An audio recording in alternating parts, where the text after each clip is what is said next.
Hello all. इस lecture में हम लोग प्रूफ करेंगे डायगोनलाइजेशन ऑफ मैट्रिक्स के ऊपर जो थ्योरम है, यानी theorem on डायगोनलाइजेशन matrix.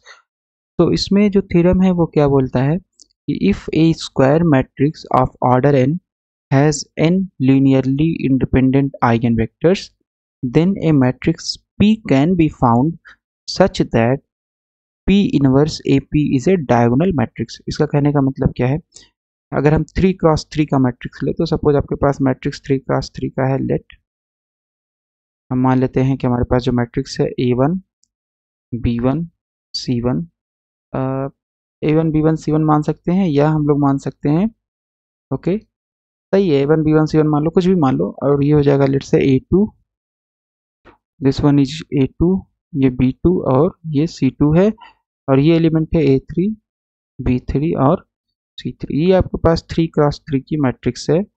And let इस मैट्रिक्स का 3 आइगन वैल्यू होगा क्योंकि 3x3 का है, सो आइगन वैल्यूज इसकी जो हो जाएंगी वो हो जाएंगे, लेट्स कॉल दिस λ1 λ2 एंड λ3। और आइगन वेक्टर्स हमारे पास जो हो जाएंगे, सपोज आइगन वेक्टर्स λ1 के करस्पॉन्डिंग है x1 x2 x3, फिर λ2 के करस्पॉन्डिंग है let's say y1 y2 y3, okay. और फिर आपके पास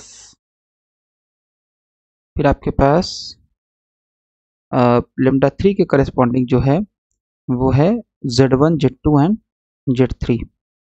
this is z1 z2 and z3, okay. तो ये हो गया। तो ये कह क्या रहे हैं कि आपके पास अगर ये तीनों आइगन वेक्टर्स दिस दिस और दिस, अगर ये तीनों इंडिपेंडेंट हैं, एक दूसरे के ऊपर डिपेंड नहीं कर रहे हैं, दोनों आपस में इंडिपेंडेंट हैं, तो हमारे पास एक मैट्रिक्स मिलेगी P such that P inverse AP होगा, P इनवर्स AP होगा, वो क्या होगा, डायगोनल होगा, डायगोनल मैट्रिक्स देगा, ओके। अब इसको और डिटेल हम लोग देखते हैं। तो जो P होगा, P बेसिकली हमारा होगा जो हम लोग प्रूफ करेंगे, सो P will be nothing but it is, ये जो कॉलम वाइज मैट्रिक्स इनको रख दीजिए, तो ये x1 हो गया, x2 हो गया, x3 y1 y2 y3 हो जाएगा, एंड ये लास्ट वाला eigen vectors z1 z2 z3 हो गया, ओके। तो ये आपके पास P मैट्रिक्स होगी। और जब आप P इनवर्स AP निकालोगे तो ये बेसिकली आएगा P inverse AP is nothing but it will be diagonal matrix of A।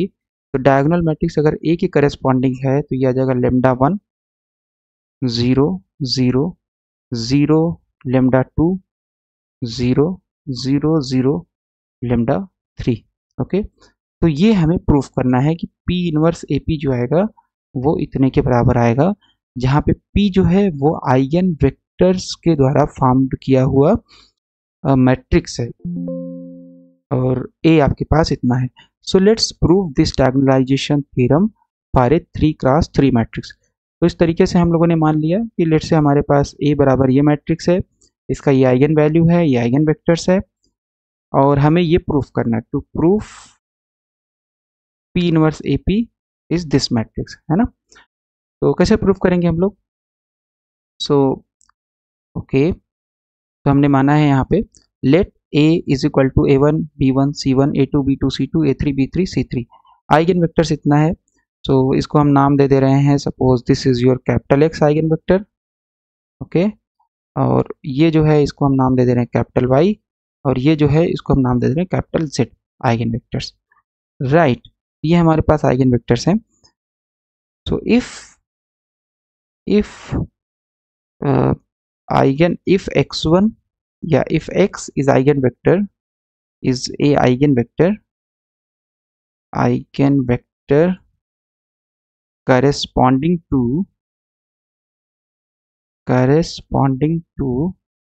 eigenvalue λ1, तो क्या सेटिस्फाई करेगा, it must satisfy a minus λ1 into I is equal to a minus λ1 into I into x is equal to 0, इतना satisfy करेगा। So what is a minus λ1 minus I, so सबसे पहले हम लोग निकाल लेते हैं। a आपके पास है A1 B1 C1, ये है A2 B2, C2, A3, B3 and C3। ये आपके पास हो गया एक मैट्रिक्स। फिर माइनस लेमडा वन, ओके, और फिर आइडेंटिटी मैट्रिक्स 1 0 0 0 1 0 0 0 1। ये आपके पास यहाँ तक आ गया। और फिर उसके बाद है x। x हमारे पास क्या है, x1, x2, x3 and this will be equal to 0। And this 0 is what, this is zero matrix है, यानी कॉलम मैट्रिक्स है, क्योंकि इधर पूरा मैट्रिक्स है तो इधर कांस्टेंट नहीं हो सकता है ना। ये अब जब मल्टीप्लाई करोगे तो मैट्रिक्स देगा। So this zero is simply your this zero is simply is your zero matrix. Okay, हम लोग देखेंगे। तो अगर ये जो करली ब्रैकेट के अंदर है, इसमें अगर हम देखें तो यहाँ है लेमडा वन और इसमें मल्टीप्लाई हो रहा है। ओके, तो हम लोग क्या करेंगे, लेमडा वन को यहाँ मल्टीप्लाई करेंगे, पूरे मैट्रिक्स एलिमेंट में मल्टीप्लाई होगा। तो जीरो में जब भी होगा तो जीरो ही देगा। यहाँ पे आ जाएगा lambda one lambda one lambda one. तो इसका मतलब है कि हमारे पास ये मैट्रिक्स में केवल डायगोनल में लेमडा वन सब्ट्रैक्ट हो जाएगा। यहाँ जीरो है तो बी वन माइनस जीरो करोगे बी वन ही रहेगा, सी वन माइनस जीरो करोगे सी वन ही रहेगा। तो ये हमारे पास आ जाएगा A one minus lambda one, then you have b2 minus lambda one and then you have c3 minus lambda one, है ना। a1 minus lambda one, b2 minus lambda one, c3 minus lambda one. बाकी और सारे element आप ऐसे लिख दीजिए। So this is b1, this is c1, this is c2, this is a2, this is a3 and this is b3। Okay, ये हमने करली ब्रैकेट के अंदर जो भी मैट्रिक्स था इसको सॉल्व कर लिया। अब यहाँ पे आपके पास है x1, x2, x3 is equal to 0। okay, so let's multiply these this matrix। एक मैट्रिक्स ये है और एक कॉलम मैट्रिक्स है। जब मल्टीप्लाई करेंगे हम लोग तो क्या आएगा, तो ये हो जाएगा आपके पास। सबसे पहले ये मल्टीप्लाई होगा, so first row first column, so ये हो जाएगा a minus lambda one into X one plus B one x two plus C one x three. फिर ये वाला जब मल्टीप्लाई होगा सो ये हो जाएगा ए two x one B two minus lambda one x two plus सी टू एक्स थ्री। और फिर ये आ जाएगा A three X one and then you have B three X two और फिर C three minus lambda one x three. Okay, ये आ गया is equal to zero matrix. तो जीरो मैट्रिक्स का मतलब हो जाएगा 0 0 0। ओके, इतना आ जाएगा बस। सो this is basically column matrix. Okay, तो ये आ गया हमारे पास। हमने इस मैट्रिक्स का मल्टीप्लिकेशन इसमें किया तो ये first row this column, first row column vector, second row column vector and third row column vector, इतना आ जाएगा। सो फर्स्ट का करेंगे A minus lambda one x one B one x two C one x three A two x one B two minus lambda one x two C two x three A three X one B three X two C three minus lambda one x three. Okay, तो अब ये matrix बराबर होगी इस column matrix से। सो this is basically your column matrix जिसमें 3 रो है और एक कॉलम है। इधर जीरो में भी आपके पास 3 ही रो होंगे और एक कॉलम होगा। तो जब यहाँ कंपेयर करेंगे कि दोनों मैट्रिक्स सेम है तो ये हो जाएगा आपके पास, ये पहला एलिमेंट जीरो के बराबर, ये दूसरा एलिमेंट भी जीरो के बराबर और ये तीसरा एलिमेंट भी इस जीरो के बराबर हो जाएगा। तो हमारे पास आंसर आ जाएगा अगर हम बराबर करें तो A minus lambda one x one plus B one x two plus C one x three is equal to 0। Let's see, या तो इतना आ जाएगा। और अगर इसको हम यहाँ सॉल्व करें थोड़ा सा, सो ये हो जाएगा आपके पास a one x one and then b one x two then c one x three is equal to minus lambda one x one, इसको हम लिख सकते हैं यहाँ पे। ओके, फिर दूसरे रो को जब कंपेयर करेंगे तो a two x one x one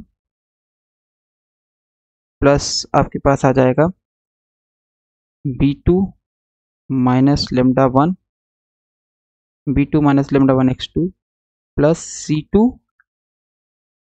x three is equal to 0। तो यहाँ से हम लोग निकाल लेंगे minus lambda one x two को उधर भेज देंगे, ये हो जाएगा ए two x one then you have b two x two and then you have C2 x3 सारा प्लस एक तरफ, नेगेटिव को दूसरी तरफ भेज देंगे तो पॉजिटिव हो जाएगा, so this is lambda 1 x2। Okay, and then you have third row में है A3 x1, फिर B3 x2, फिर आपके पास है C3 minus lambda x3 is equal to 0। तो यहाँ से आपके पास आ जाएगा A3 x1, फिर B3 x2 और B3 x2, I am sorry, so this is B3 x2, और फिर आ जाएगा C3 x3 is equal to this is lambda 1, I am sorry, C3 x3 is equal to lambda 1 x3, है ना। तो इस तरीके से हमारे पास इक्वेशन आ जाएगा, और इसको हम लोग नाम दे देते हैं, let's call this equation first. हमने इसको नाम दे दिया इक्वेशन फर्स्ट। तो अगर हम लोग x के लिए कैलकुलेट करें, अगर x आइगन वेक्टर है तो उससे हम लोग निकाल सकते हैं minus lambda 1 into I into x is equal to 0। यहाँ को इसको सॉल्व करेंगे, सॉल्व करने के बाद हमारे पास इस तरीके का रिलेशन आएगा। ओके, तो सिमिलरली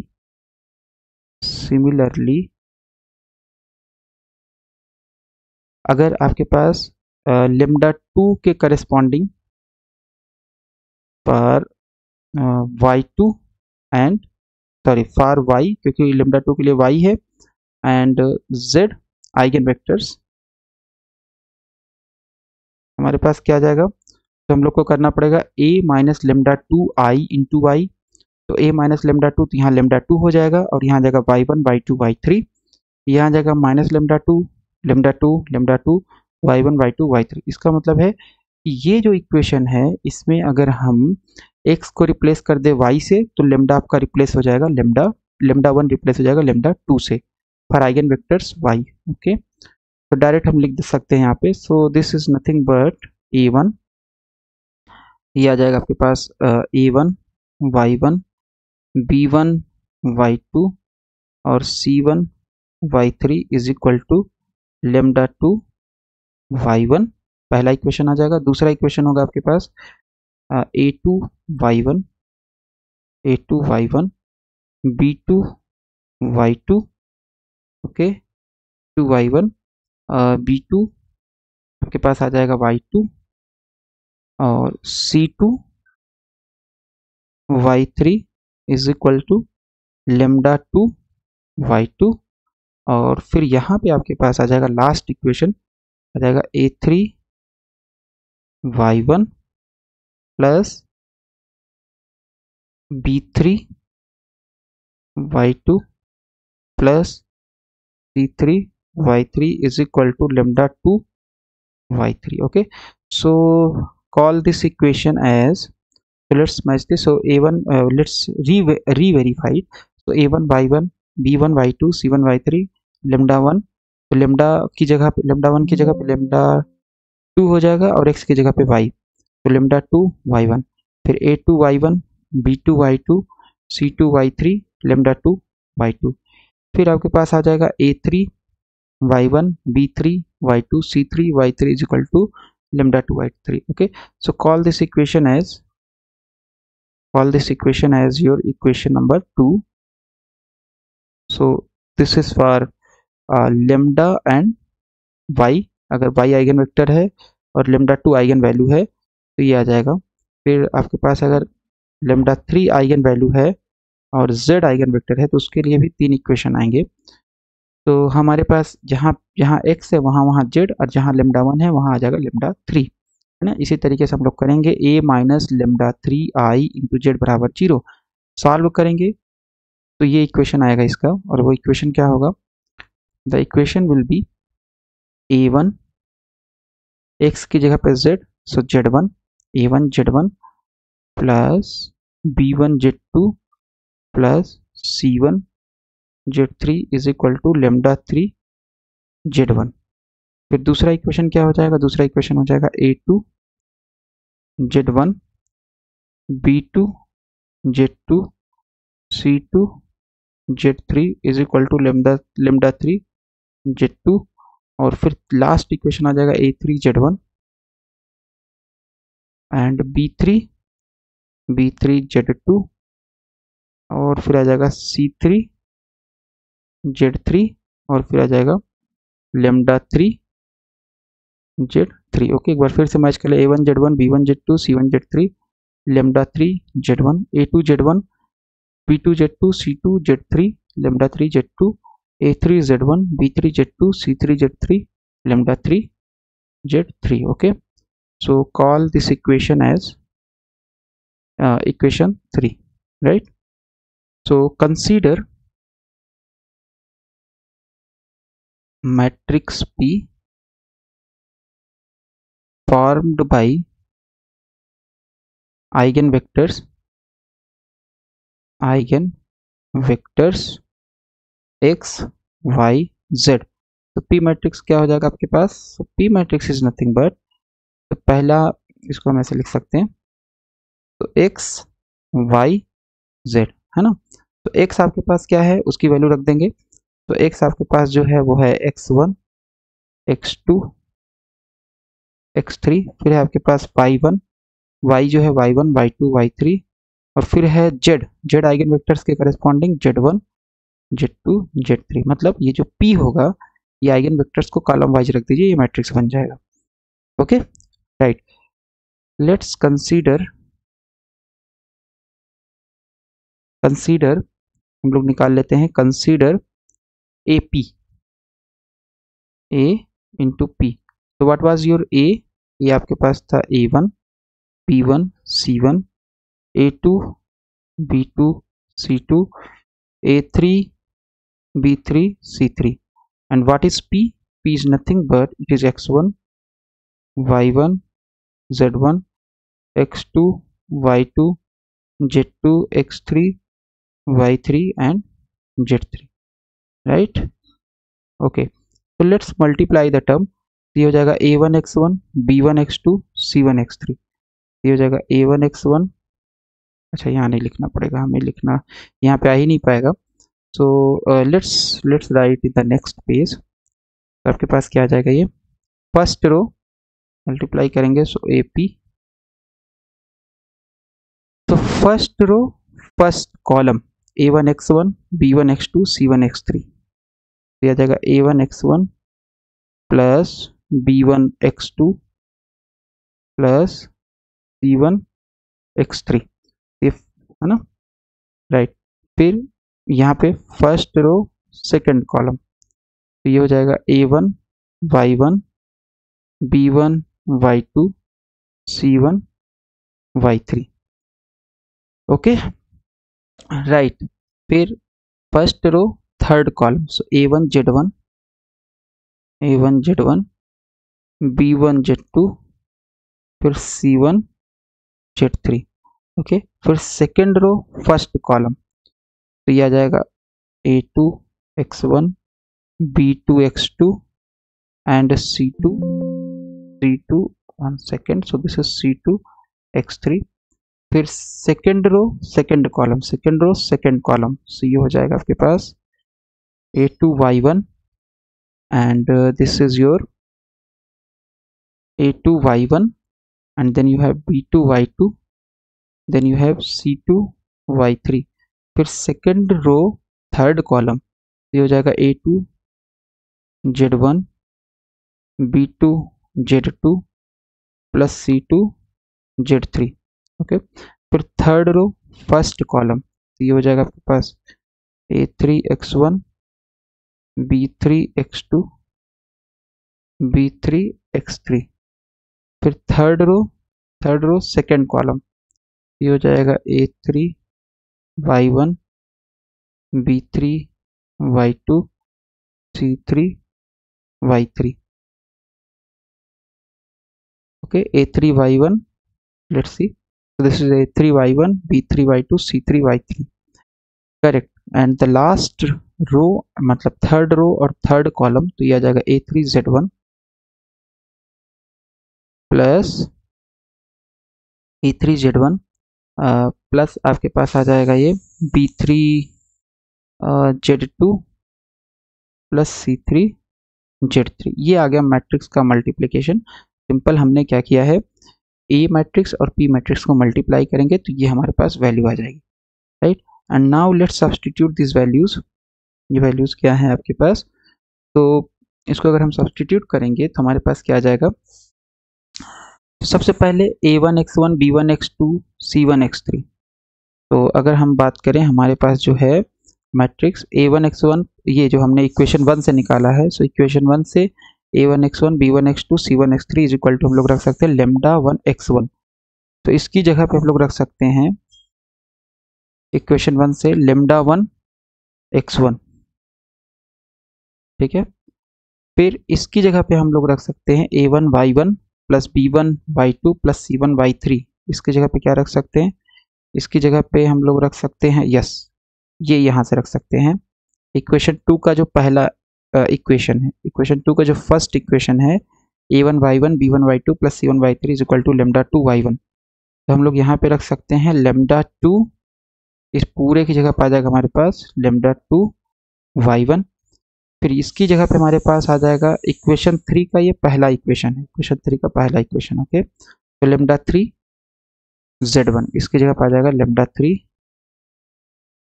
z1, ओके। इतना आ जाएगा आपके पास। फिर ये जो है a2x1 b2x2 c2x3, इसकी जगह पे कितना रख सकते हैं a2x1 b2x2 c2x3, ये आ जाएगा लेमडा 1x2, इक्वेशन फर्स्ट का second equation, okay. So this is lambda 1x2, और फिर ये हो जाएगा लेमडा 2y2, ये हो जाएगा लेमडा 3 z2, सॉरी सिमिलरली ना, लेमडा 2 होगा, no it is correct lambda 3 है ना। ये एक्चुअल में ये जो है इक्वेशन 3 का सेकंड इक्वेशन है, इक्वेशन 3 का, okay. So let's see equation 3 का सेकंड इक्वेशन है, राइट। फिर आपके पास यहाँ पे सिमिलरली इसका जब करोगे तो ये हो जाएगा लेमडा 1x3, और ये हो जाएगा, ये इक्वेशन सेकंड का थर्ड इक्वेशन है, तो this is your lambda 2y3, और ये है इक्वेशन थर्ड का third equation, so this is your lambda 3z3। इतनी वैल्यू आ जाएगी AP की, राइट। इतना आपके पास आ जाएगा। And let's call this equation as equation 1 2 3, let's call this equation as equation 4, okay. Let t बराबर लेमडा 1, हमने एक मैट्रिक्स मान लिया, d बराबर लेमडा 1 0 0 0 लेमडा 2 0 0 0 लेमडा 3। तो बेसिकली ये जो d होगी ये है diagonal matrix, diagonal matrix of A। कैसे पता चला हमें, क्योंकि इसके डायगोनल एलिमेंट में जो आइगन वैल्यूज यूज हुई हैं वो किसकी यूज हुई है, मैट्रिक्स A की यूज हुई है ना। मैट्रिक्स A का आइगन वैल्यूज क्या था, lambda 1 lambda 2 lambda 3, okay. Lambda 1 lambda 2 lambda 3 था। तो कंसीडर, सो हमारे पास D आ गया है, D हमने मान लिया है, ये मैट्रिक्स मान लिया है। कंसीडर